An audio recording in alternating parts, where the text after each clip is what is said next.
یہ دیکھیے، یہ احد پہاڑ کا نظارہ ہے، اور رات کے وقت میں تقریباً 14 کلومیٹر پر پھیلا ہوا یہ عظیم الشان پہاڑ احد شریف ہے۔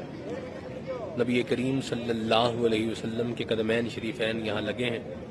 حضور یہاں تشریف لائے ہیں، اور آقا کریم صلی اللہ علیہ وسلم نے ارشاد فرمایا کہ احد ایک پہاڑ ہے، یہ ہم سے محبت کرتا ہے اور ہم اس سے محبت کرتے ہیں، ماشاءاللہ۔ اور اسی احد پہاڑ کے اوپر حضرت ہارون علیہ السلام کا مزار بھی ہے، اور اسی احد پہاڑ کے دامن میں حضرت سید الشہداء حضرت امیر حمزہ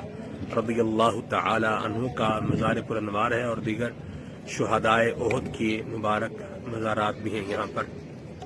تو اللہ تعالیٰ آپ سب کو یہاں کی حاضری عطا فرمائے، احد شریف کی زیارت بھی اللہ نصیب فرمائے، اور یہ جنتی پہاڑ ہے، اس کے پاس جانا، اسے چھونا، اس کی برکتیں لینا،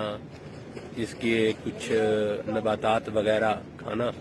اللہ یہ بھی نصیب فرمائے، اور حضرت شہداء امیر حمزہ رضی اللہ تعالی عنہ کے قدموں میں حاضری بھی اللہ